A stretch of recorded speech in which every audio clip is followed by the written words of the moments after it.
it's Alice Seba, and I'm so glad to share my strategies for designing a recession-proof business.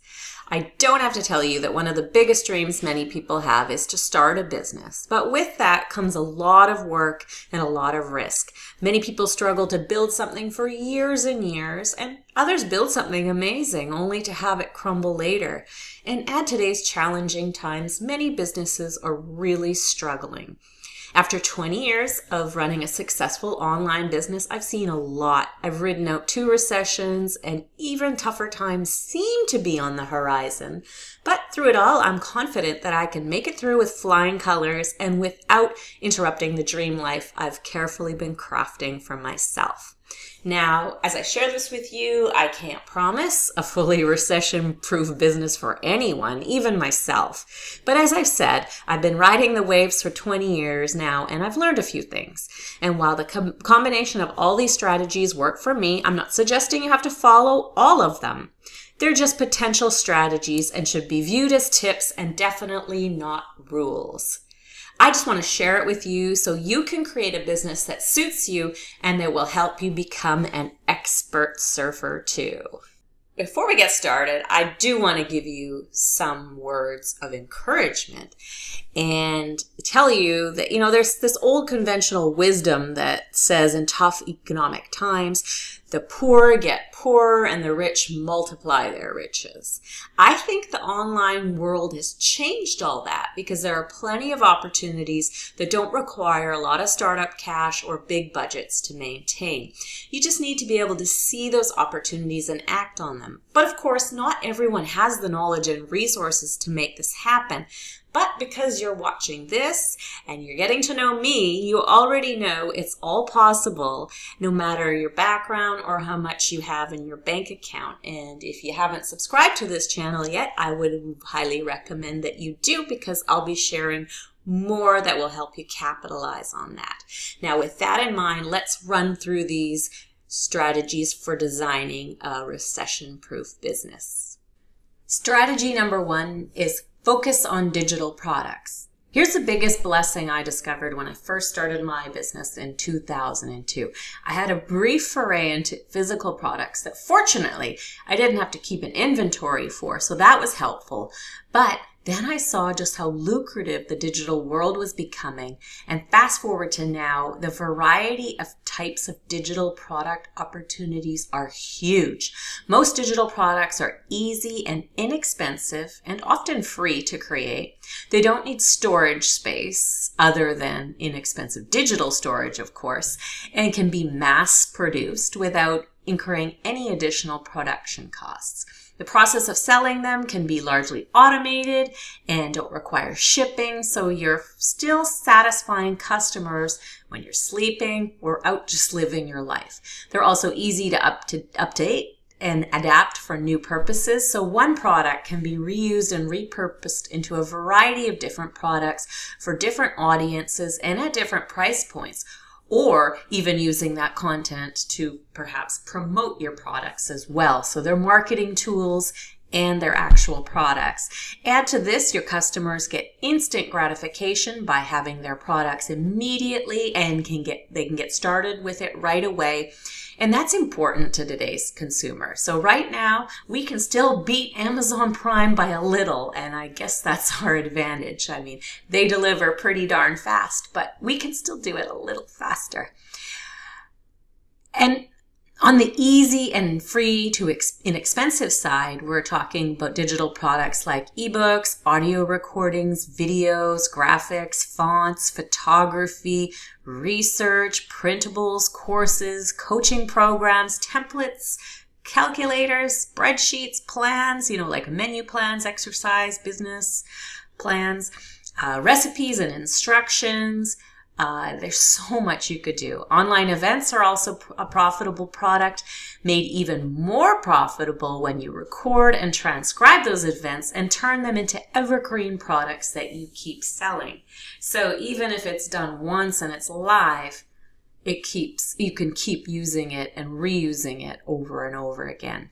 You can create these for sale for personal use, or you can license them so businesses and individuals can publish them as well, which can be even more lucrative side of this all. And that's actually been the licensing has been my business model for the past 16 years. And we're going to talk more about that in the future, a little more in this video as well, but we'll talk about it more as well in future videos and in the group and things like that. On the more investment required side, there's still very lucrative digital opportunities, include apps, software, and online platforms like website building or different software which really is just software, but people do it online. All of the digital products mentioned, the cheap and easy, the little more investment ones, can be turned into memberships or subscription-based products. So you're having your customers pay you over and over again for continued access, giving you some potentially huge profit margins and opportunities for ongoing income. Strategy number 2 is to limit physical products. After reading about the ease of profitability of digital products, you might already understand why I suggest limiting the physical products you sell. Of course, I'm not saying you shouldn't sell physical products or even that they can't be the main or only type of product you sell. Obviously, you can see many examples of huge and even smaller companies seemingly effortlessly riding the waves of change with physical products. But by focusing on physical products, you take on more risk in disrupting your business. So even if you don't keep an inventory, so you don't get stuck holding the bag, you can lose suppliers. They may run into supply issues, change their pricing, or any number of things that can damage your business. Luckily, there are a lot of drop shipping companies that can fulfill your physical product orders, so you can run a physical products business as a completely digital business, actually. All you do is set up your website, add your products, and the drop shipping company takes care of the products to your customers.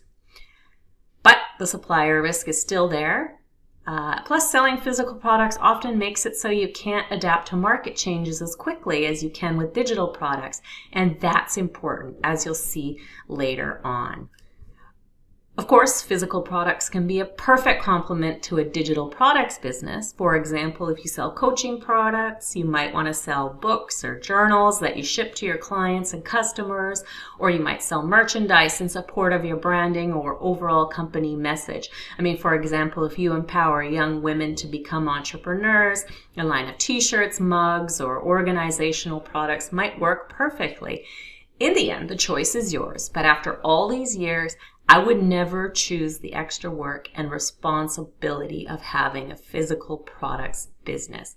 So will physical products be a part of your business plan? That's your choice. Strategy number 3 is to avoid selling services unless, and I'm going to explain that unless to you. Service businesses are usually a big draw to people, to new entrepreneurs, because like digital products, they're inexpensive to set up and run, especially if you are providing the services yourself. But running a service business where you do the work essentially means you have to set yourself up to trade your hours for dollars, which essentially means you have a job. A job where you are the employee, the employer, the marketing manager, all of it, wearing too many hats to get not too far ahead. Of course, I'm definitely not knocking offering service as a great way to start making independent money. I started my online career as a copywriter and content writer for pay. It allowed me to generate an income to help support my family and gave me, extra money to start investing into my business so I could move away from services. So if you're brand new and have some talents that you can turn into money, I'd say go for it because it's a business you can set up quickly and easily. You just need a few clients and you've got it. But I would encourage you to have an exit plan to more lucrative business opportunities that you're learning about here. Now, I know what you might be thinking. Perhaps you can expand your service business by hiring people to do the work so you can focus on building the business. That's possible, but labor is generally hard to profit from. There just isn't much markup. But the service model might work well and help you ride out all these waves if you can do any of the following. First, outsource the work overseas so you're able to mark it up profitably. So I live in Canada. If you live in the United States or another wealthy country, there are many very talented people you can hire from all over the world, pay them a good living for where they live, but it allows you extra space to mark that up. You can also accumulate huge amounts of clients so that what you lack in markup, you can make up in volume. Of course, that's a bigger business, more people working for you to manage. That's, up to you. Or you can offer luxury services to wealthy people who are willing to just pay more for things that other people wouldn't pay as much for. For me, my writing business did turn into a larger ghostwriting company briefly. Because we wanted to offer quality writing services, we hired only native English speakers, so our labor costs were high. We also chose to target independent online business owners who were not interested in luxury services at a premium price. It was also difficult to generate a large clientele as this was simply a side business, so we never made it up in volume. So I failed at those 3 suggestions about outsourcing the work overseas, having lots of clients, or offering luxury services. So it didn't work for me. Maybe you still want to do that. Of course, those are my mistakes. You might be able to get past them. Personally, I think it's easier to manage large amounts of digital assets that you can resell created by a small team than managing a large team it requires to offer services where you can only sell them once per client. So the work is done for the client as a service. You can't sell it again. But when you're making digital products, you sell them over and over. Now let's get to strategy 4, which is keep expenses that anchor you at a minimum. The true beauty of a digital business is that you can truly run it from anywhere you want and all from a single laptop or even a phone if you really feel like it. Personally, my eyesight isn't as good as it used to be. I could never run it from a phone, but I mostly just use a laptop. Now, this doesn't mean you won't be investing in your business or building a team. Of course you will. But when it comes to riskier investments that can end up costing you money, like office space, equipment, materials, inventory, the less you do this, the more adaptable you and your business become. So in short, you can invest any way you want. But if you don't need to pay for certain things to be profitable and don't need to be tied to physical assets that can potentially become liabilities, why would you? At least that's my philosophy. Strategy number 5 is to reinvest to become your CEO. As noted, running a digital business can be done on an extreme shoestring budget. But if you want to grow in a way that helps you create true stability and the lifestyle freedom you've been hoping for, that requires strategic investment. And one of the best things you can invest in are tools and labor that free up your time from daily business tasks so you can focus on being the CEO of your business. Most solopreneurs function in so many roles in their business that it's tough to find the time, focus, or energy to do the important higher level planning and controlling the direction of your business. Now, if you're doing admin work, customer service, creating products, bookkeeping, social media management, copywriting, IT support, and everything else, how will you be able to ensure the business is growing and that you're taking advantage of opportunities strategically? The truth is you can't, or at least not to your full potential. So always be on the lookout for tools that can automate specific tasks in your business or make them easier. For example, tools like page builders that make it easier to create and tweak sales pages that convert to better sales, or software that helps you automate your bookkeeping, manage your mailing lists, and so forth.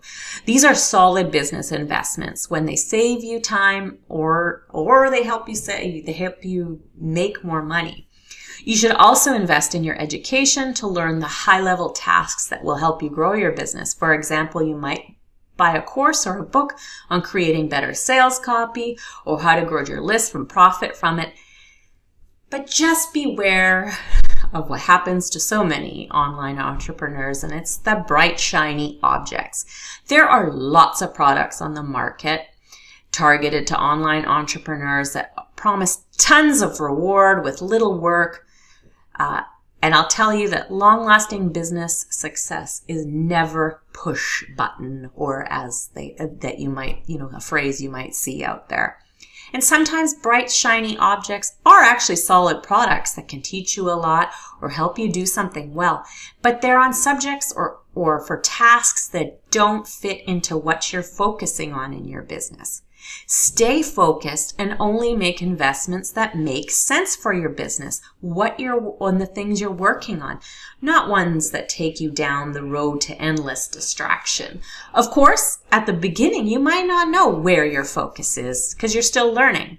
But as the CEO, it's your job to become clear on that. You may wander off your path sometimes, but learn from those mistakes and take note of the pleasant surprises so you can make better decisions in the future. And in addition to tools and education, building your team is essential as a CEO.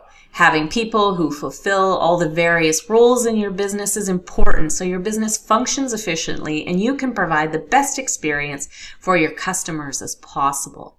It may take time for your team to build as you learn exactly what you need and have the funds to invest in wisely, but start reinvesting profits into help for your business immediately. And as your business builds, invest more because, as mentioned earlier in this section, the more you can take everyday business tasks off your plate, the more you can focus on being the CEO.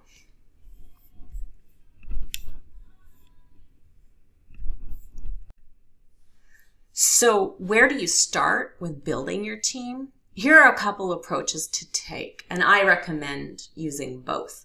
So first, start by outsourcing repetitive tasks that you don't enjoy. For example, you might want to outsource your customer service or bookkeeping because someone can come in and do those for you as ongoing tasks. You don't have to train them each time they do it. It just gets done.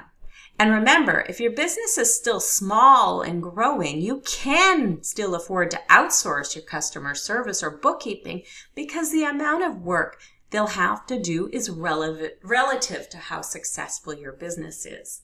So as you have more money to spend on building your team, there will be more work for them. And also, the second thing is as you start making money, you might think all is fabulous. But when you sit and calculate your profit divided by the number of hours you work, you might be disappointed when you discover your hourly rate. So for example, if you're only making $20 per hour when you do all those calculations, but your next goal is to make $100 per hour, and trust me, you can make much more than that. Start outsourcing those tasks that can get completed for about $20 an hour. Then instead of focusing on the $20 per hour tasks, you have more time to get to the $100 per hour tasks done, which is the stuff that the CEOs do, right? And keep building on both these strategies as you build your team so your business can thrive, continue to grow, and become a valuable asset. Because you must also remember, and we're going to get to that topic later, you need to be adaptable. In your time as a digital business owner, you will evolve and you'll probably sell some of your websites or businesses. But nobody wants to pay big bucks to buy your business if it's solely dependent on your own labor. Or they have to, like if you're running everything and they buy it and they have to put in all their labor when they purchase it, they want to buy an asset. So make sure your business is an asset and it helps you in so many ways beyond, even if you don't want to sell it, right? Strategy number 6 is to differentiate yourself in a meaningful way. Lots of people sell ebooks, software, courses. The ones who make it for the long haul differentiate themselves meaningfully. And I don't just mean the quality of your products or the education you might provide. It has to go deeper than that, because a lot of people sell quality ebooks, software, and courses. It's the overall experience you provide your customers and how you make them feel that makes all the difference. It creates loyalty, and loyalty is everything because it brings repeat business, referrals, and elevates your reputation for attracting other business opportunities. Over the past, couple of decades, I've been blessed with a loyal audience who thinks very highly about me.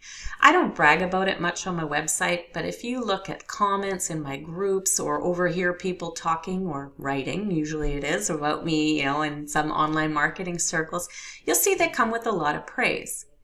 And while I call it a blessing, I know it's well-deserved. People say they like me for a variety of reasons, and I'm going to give you a list, not to sing my praises, but so that you can kind of think about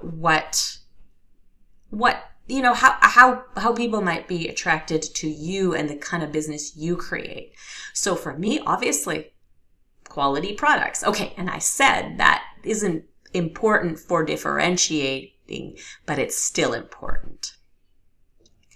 Many will say mine are the best, but others will say others are the best. So it doesn't matter, but the quality's there. Personally, I'm relatable. I just talk to you as who I am and what my experience is. I don't put on airs or pretend to be something I'm not. And I would never do that because it's too exhausting to keep up with fake stories.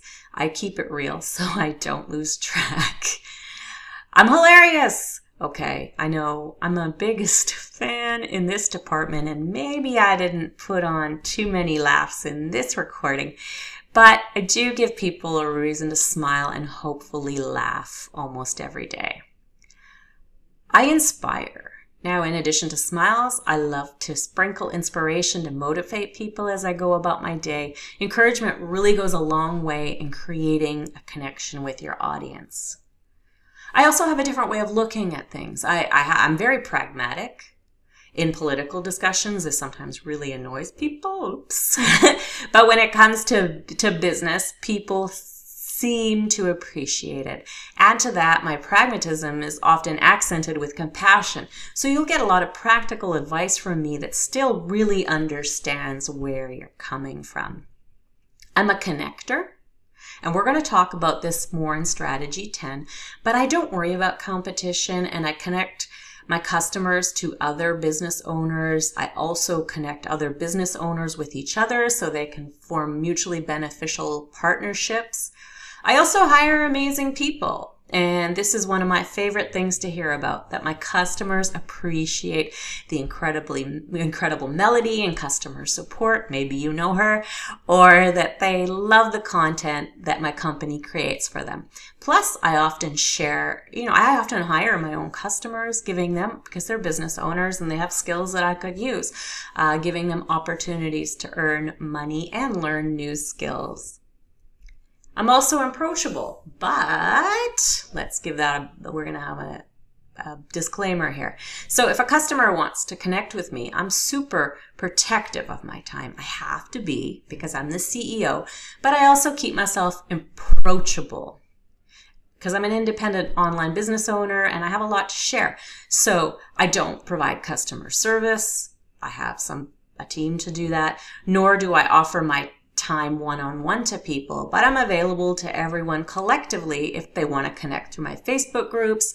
There they receive practical advice and get a glimpse into who I am personally, so they keep coming back for more. Of course, here I am telling you these things about me as an individual that differentiates my business right after I told you to build a business asset that runs without you, right? We're talking about building that team, someone else can come in. But capitalizing on your individual strengths will always help solidify that connection with your customers, and it happens quickly. But it also comes through in everything you do, right? So the business, these things about me come through in all the stuff that gets done, no matter who people are dealing with, whether they're talking to me or not, because that's the kind of team I've created, the business connections I've made, and everything that I do. So differentiate yourself first, and the rest is going to take care of itself, as you create a better and better experience for your customers. Because it all comes down to people doing business with people they like and match their values. So always let that shine through, because in tough times, your customers may not all be able to keep buying from you, but many of them will keep choosing you over other options when they have to cut the budget, for the simple reason that they like you and they like what you stand for. Strategy number 7 is be wise about your target market strategy. There are so many people you can help and whose lives you can enrich by starting your own business. And it's possible to make money no matter who they are. If they're willing to pay for what you're selling, you can make money. But not all target markets are created equal. Many people want to start a business to help people who need it the most, which is commendable. But sometimes in the process, that means they create a product that doesn't sell all that well, or sells for a very low price and isn't likely to survive an economic downturn. If your customers don't have a lot of disposable income, it's going to be tough. So while you may want to help people manage their budgets and be more frugal, you might be shooting yourself in the foot at the same time by reaching that type of audience. But I want to give you another way to look at this after I first tell you the complete and honest truth. Targeting people with plenty of disposable income will help you create a more lucrative business. And when the world of finance tanks, you are most likely to ride through it. But your heart might still be set on helping those people who aren't so privileged. And I love this. And I don't think you should avoid it. The wonderful thing is that it's easy to run more than one digital business, so you can hedge your risky investment, a business targeting people without a lot of money, with a less risky one, which is a business targeting people with plenty of money. In the end, it's your business, so you decide.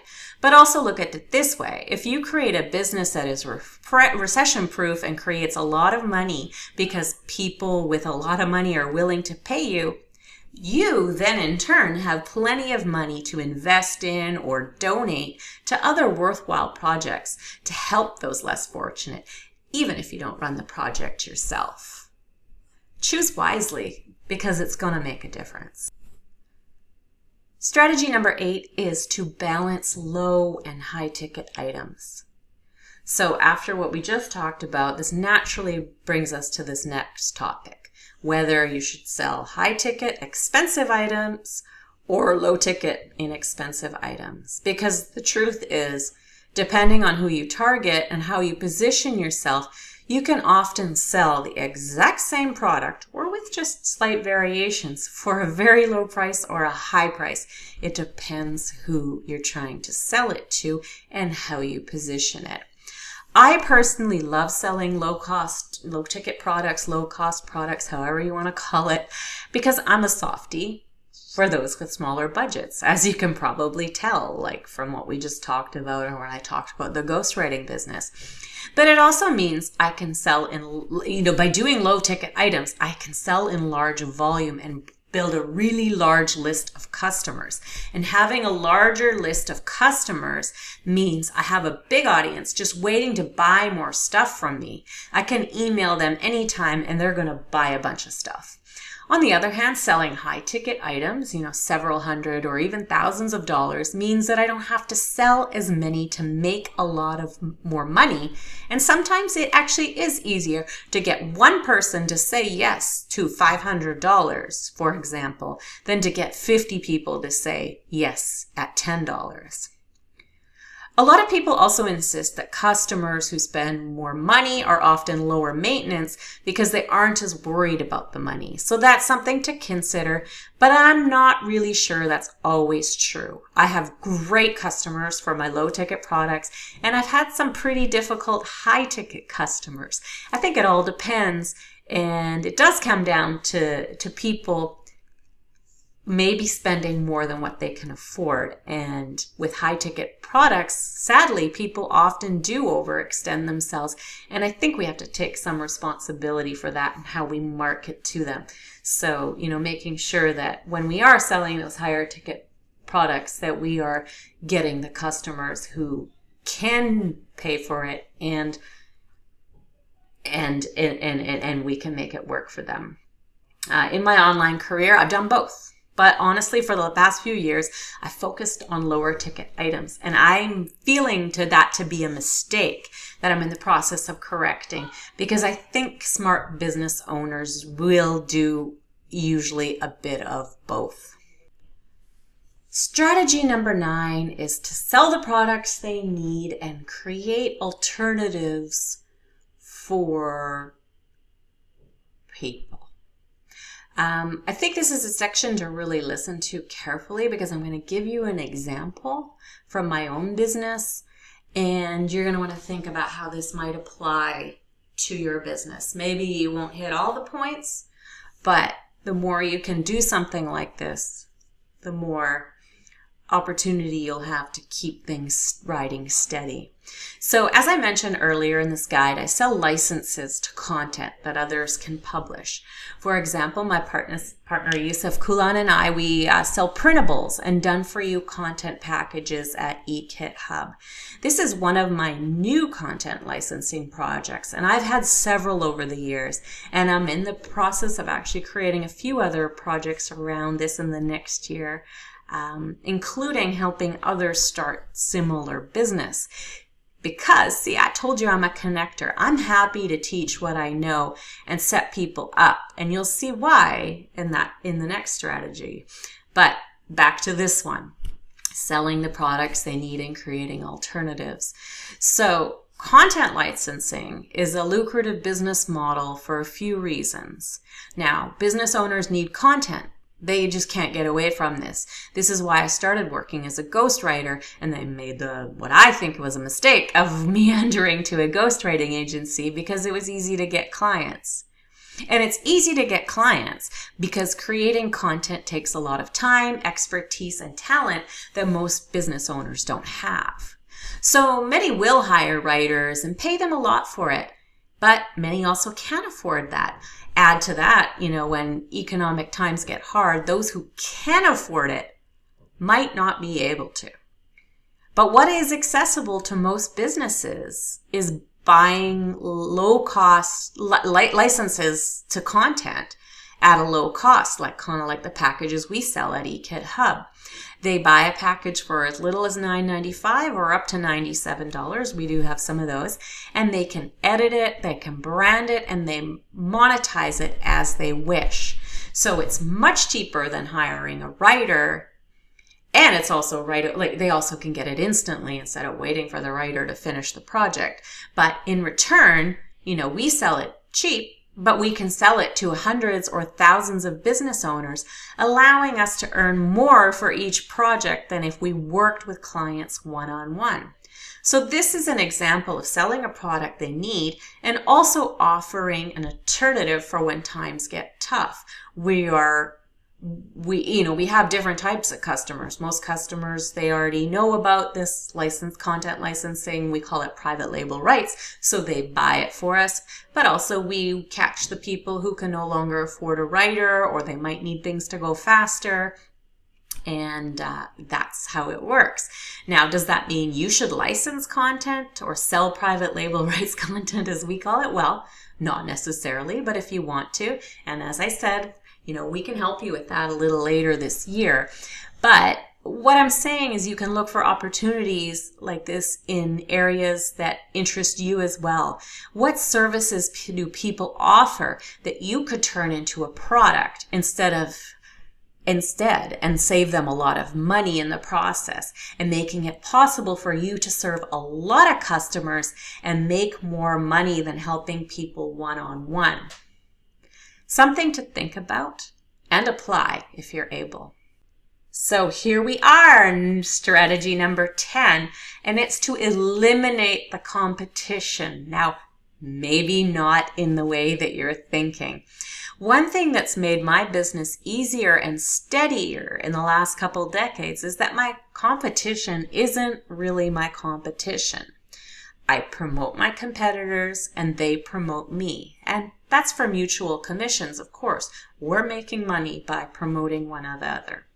I chose a business where customers will keep buying this kind of product and they won't just want it from one source. So that means I can be the connector to other product sellers, and why I embrace when people start similar type businesses and why we're going to help people do that. Because businesses can never have enough content, as I said. They need to fill their blog to create products for their social media day after day after day. So they just keep coming back for more and more again. And that's why I'm able to do this. Now, I don't know how this translates into other markets, and I'm sure it might not always be easy to find that perfect situation. But you can find, if you can find ways to enter a market that puts you in that position where competition doesn't matter and you can be a connector, that's a winning proposition. Now, some ways to work with your competitors is to promote their products when it won't harm your business to do so. You can also collaborate by creating content together, perhaps a podcast, a webinar, or a book. You could share their content that would be of interest to their audience. There's lots of ways you can do this. And sometimes when you're a connector, it means you don't have to do as much of the work or take as many risks. So it's less work and less risk, and that sounds good, right? So it's worth brainstorming and thinking about. And of course, we have the Design Your Dream Life Facebook group that you can join us and we can talk about this kind of stuff. I'll share the link with you at the end here. Here we finally are, the final strategy, number 11. Always be willing to adapt and evolve. And I don't think this one comes as a surprise because we've been talking about it the whole time. And as I've mentioned, as you can tell from my personal examples, my business has changed a lot over the years. I've had lots of projects and website, but it's not that I'm jumping around from project to project or loading myself up with a whole bunch of stuff at once. There's always a reason for the change that allows me to adapt better to the changes I see coming in the market, on how my own audience is evolving so I can help them better and create a business that better suits my interests and lifestyle, which is always evolving as well. And that's another good reason to focus on digital products. Adaptation and evolution is easier and not usually very costly when your business is digital. And unless you're completely switching gears to something brand new, many of the content assets you've created can be adapted in some way to those new projects. Plus, you can often bring your old audience to the new project. Always leverage what you've already got is a very powerful thing. So be sure to use it to your full advantage and your business will get better and better over time. I can share more on this topic at a later date, kind of adapting and evolving. I have a lot of material on it, but for now, keep your eyes out for the opportunities to do that adaptation and evolving in your own business, but do it strategically and carefully so as not to overload yourself. Because yes, having a digital business means you can easily run more than one business or project, and you can change to a new one just about any time. But it can also be a trap where you pull yourself in too many directions and just end up overwhelmed and hurting your profits. So what I'd love to do for you here now is I hope you found these strategies useful and things you can start thinking about. There is a downloadable version of this guide, and it includes a little kind of workbook sort of thing where you can jot down your ideas and figure out where you might need to brainstorm more. So I will put the link to that below, and you'll be able to find the Facebook group as well, where I'd love to stay in touch. I can answer your questions. We can brainstorm more, whatever you happen to need. So I hope I'll see you there, and thanks so much for joining me on this journey.